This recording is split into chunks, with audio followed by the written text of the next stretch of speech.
नमस्कार, मैं Nanak Lalwani.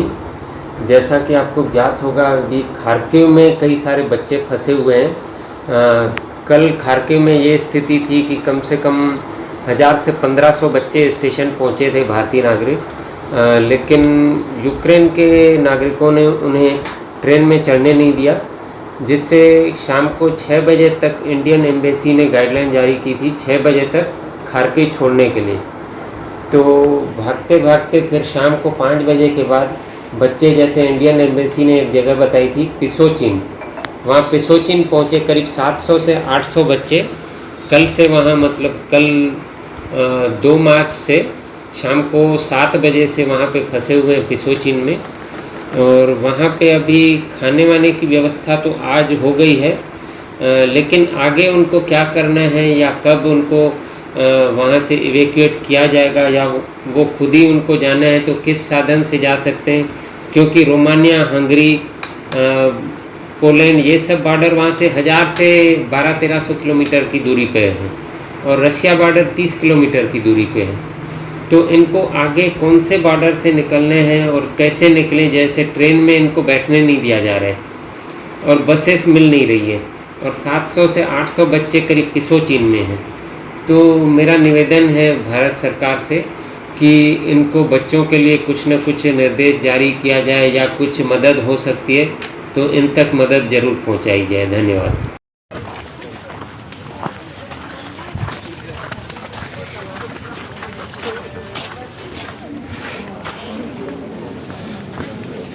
Hello.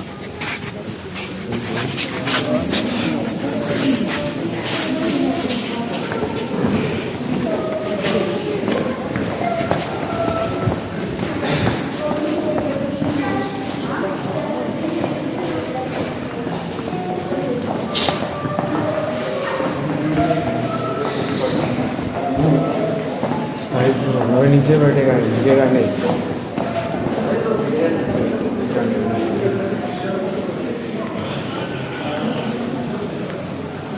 Hello अक्षत, हम आपके घर आए हैं और आपको जानने आए हैं। मैं आरपीएल न्यूज से देवाशीष बोल रहा हूँ, रायपुर से। ये जो आपका खार्किव है, वो कौन सा वेस्ट पड़ता है कि क्या पड़ता है? डायरेक्शन कौन सा है? जी, खार्किव रशिया के बॉर्डर में है। नहीं तो ईस्ट है कि वेस्ट है, साउथ है, साउथ ईस्ट है कि ईस्ट है? ये आपका ईस्टर्न मोस्ट, ईस्ट है ना, मेरा भी अनुमान यही था, है ना? तो अभी वहाँ पे मेन खतरा क्या है? अभी यहाँ जो लोग कीव में है उनका रिस्क है, हम लोग खार्किव में है, यहाँ कुछ नहीं है। नहीं, तो जो स्थिति है कि वहाँ आप लोग बॉर्डर क्यों नहीं पहुँच पा रहे हैं? क्योंकि बॉर्डर सब, हम लोग ईस्ट साइड में और बॉर्डर वेस्ट मोस्ट साइड में। अच्छा, तो मुश्किल जा रही है आप लोगों को? हाँ, क्योंकि बीच बीच में कुछ जगह ऐसी है जहाँ पे रशियन आर्मी ने मतलब कब्जा किया हुआ है और कीव में भी रशियन आर्मी अभी है, तो इसीलिए रिस्क है जाना यहाँ से। अच्छा, अपोजिट साइड में जाना। तो दूसरा ये है कि अभी वहाँ भय का माहौल है यहाँ पे? हाँ, थोड़ा बहुत तो है, क्योंकि बच्चों को बंकर में डाला गया है, हॉस्टल के बंकर में, अच्छा, के बंकर में, मेट्रो स्टेशन अंडरग्राउंड है, तो वहाँ पे जिनका कोई सहारा नहीं, वो लोग मेट्रो स्टेशन में बैठे हैं। अच्छा, तो ये मैं पूछ रहा हूँ कि वहाँ से आप लोग को बॉर्डर ले जाने के लिए वहाँ की सरकार कुछ कर रही है क्या? यहाँ की सरकार क्यों करेगी? हम तो इंडियन है, हमारी देखभाल तो इंडियन एम्बेसी का काम है ना।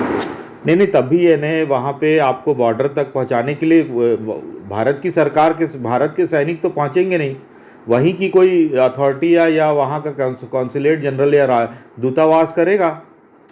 तो क्या है पोजीशन यहाँ की?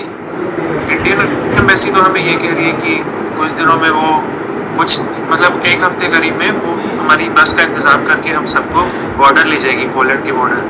अच्छा, पोलैंड के बॉर्डर, हंगेरी के बॉर्डर, और वहाँ पे इंडियन फ्लाइट्स आ रही है। और कितने लोग फंसे हुए हैं आपके खार्किव में? खार्किव में करीब आपके 2000 से 2500 इंडियन बच्चे होंगे।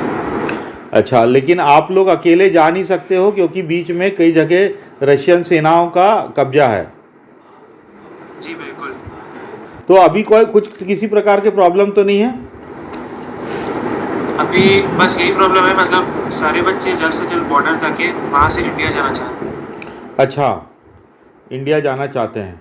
और जैसे क्या अगर युद्ध बढ़ेगा तो आपके शहर को भी खतरा है? जी बिल्कुल है। अच्छा, खतरा है। तो युद्ध बढ़ने की आशंका है वहाँ पे? क्या लग रहा है वहाँ के स्थानीय लोग क्या बोल रहे हैं, जो वहाँ के हैं, आपके यूक्रेन के जो कॉलेज के जो वहाँ के निवासी हों, क्या बोल रहे हैं? देखिए यहाँ ऐसा है कि एक हफ्ते में या तो सिचुएशन नॉर्मल हो जाएगी या फिर सबको बाहर निकाल दिया जाएगा। हाँ, यानी अगर स्थिति नहीं सुधरी तो बहुत बड़ा प्रॉब्लम क्रिएट हो सकता है। हाँ हो सकता है, लेकिन इंडियन एम्बेसी से भी हम यही दरख्वास्त करेंगे कि वो कुछ एक्शन जल्द से जल्द ले और हमें यहाँ से निकालने का प्रयास करें।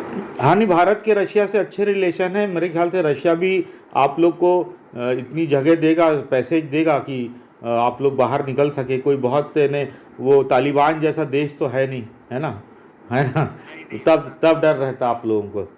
रायपुर का एक होनहार लड़का अक्षत राज जो यूक्रेन में फंसा हुआ है, और फंसे रहने पे मैं आपको एक बात बताता हूँ कि यूक्रेन एक जो देश है उसमें वहाँ पे रशिया का हमला हुआ है, और ये छात्र वहाँ फंसे हुए हैं, लगभग मध्य यूक्रेन में फंसे हुए हैं, जहाँ से बॉर्डर की दूरी लगभग 11 घंटे की है, और उधर से जो कीव सेना जा रही है वो कारकीव होते हुए जा रही है। तो जो बच्चे कारकीव में फंसे हुए हैं, लगभग 2500 बच्चे हैं, उनको भारत सरकार इक्वेट निकाल नहीं पा रही है, और उनके तक सरकार, जो भारत सरकार है, अभी संपर्क नहीं की है। ये बहुत बड़ा मुद्दा है। इस देश के 2500 होनहार बच्चे जिनको सरकार ने अनुमति दी थी वो यूक्रेन में जाके पढ़ रहे हैं। हम इस विषय में इनके मामा अक्षत राज के मामा जी से बात करता हूँ। इस विषय में मैं अक्षत राज के मामा जी से बात करता हूँ, जो हमें विस्तार से बताएंगे कि क्या मामला है। हाँ, आपका भांजा फंसा हुआ है। मैं नानक लालवानी, मेरा भांजा अक्षत राज मेडिकल पढ़ाई के लिए खारकिव गया हुआ है, जिसका अभी प्रथम वर्ष चल रहा है। लेकिन वहाँ अचानक ये सिचुएशन टेंस हो गई, तो उसके बाद हमने उसको वापस आने के लिए उसने भी अपनी इच्छा जाहिर की कि मैं वापस आना चाहता हूँ। हमने फिर जो हेल्पलाइन नंबर था छत्तीसगढ़ का, उससे भी संपर्क किया है, और उन्होंने भी आश्वासन दिया है कि हम पूरा प्रयास कर रहे हैं इसको वापस लाने का। लेकिन अक्षत राज से जैसी हमारी बात हुई तो उसने बताया कि सूचना हमको मिल रही है लगभग 7 दिन लग जाएगा। अच्छा। जबकि अभी न्यूज़ चैनल में देख रहे हैं कि रोमानिया के रास्ते कुछ लोग निकलना चालू हो गए हैं। परसों से मेरे ख्याल से रोमानिया के रास्ते कुछ इंडियन एयरलाइंस की फ़्लाइट भी गई है, और वहाँ से बस से वहाँ तक लाके, बॉर्डर तक लाके उनको वापस इवैक्यूएट किया जा रहा है। लेकिन जैसा जानकारी न्यूज़ चैनल दिखा रहे हैं कि जो बॉर्डर एरिया है रोमानिया का, उन विद्यार्थियों को तो निकाला जा रहा है, लेकिन ये जो खारकिव, मतलब ये रशिया बॉर्डर से जो नज़दीक है, रशिया अपोजिट बॉर्डर पड़ता है रोमानिया का। रोमानिया जैसे वेस्टर्न साइड है और रशिया है ईस्टर्न साइड, तो खारकिव ईस्टर्न में पड़ता है। तो वहाँ जो विद्यार्थी 2500 बच्चे फंसे हुए हैं, उन तक अभी तक सरकार का कोई न मैसेज गया है, न अभी तक किसी ने संपर्क किया है।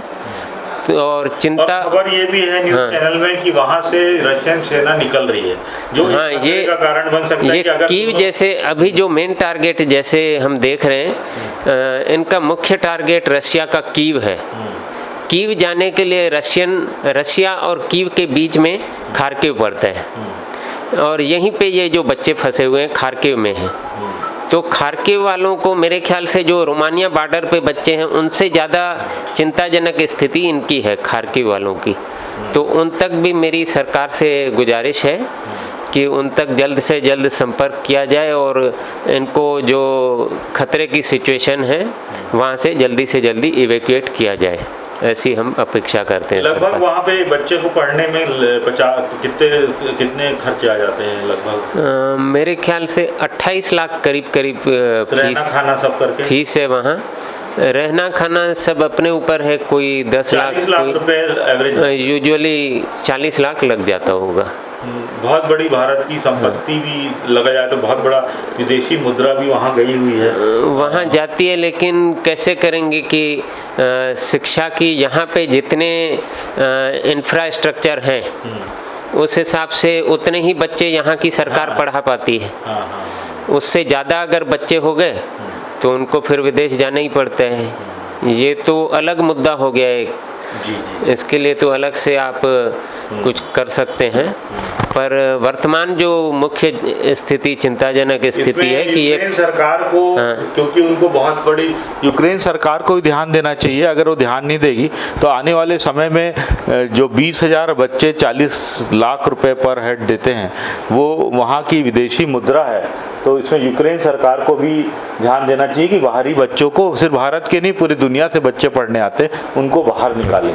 वो जिम्मेदारी है। हाँ, जवाबदारी तो यूक्रेन सरकार की बनती है, पर हम चूंकि भारतीय हैं तो हमारी भारत सरकार से ही हम गुजारिश कर सकते हैं, क्योंकि हम भारत के नागरिक हैं।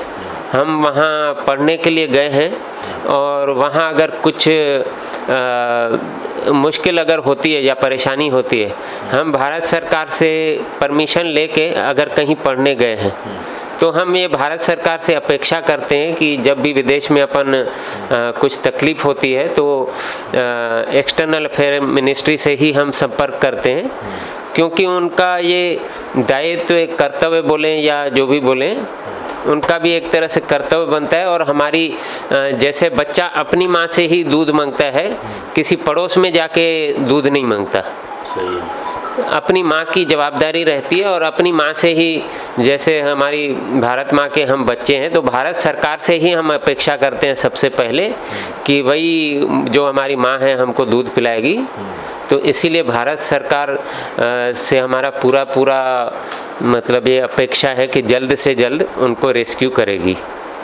और ख़ास करके उन बच्चों को जो बच्चे इस एरिया में है ना, जिस एरिया में माने सेना का अभी हलचल जिस क्षेत्र में बढ़ रही है, उस क्षेत्र में सरकार को भी थोड़ा सा ध्यान देने की ज़रूरत है, और दे रही होगी, हम ऐसा सोच रहे हैं।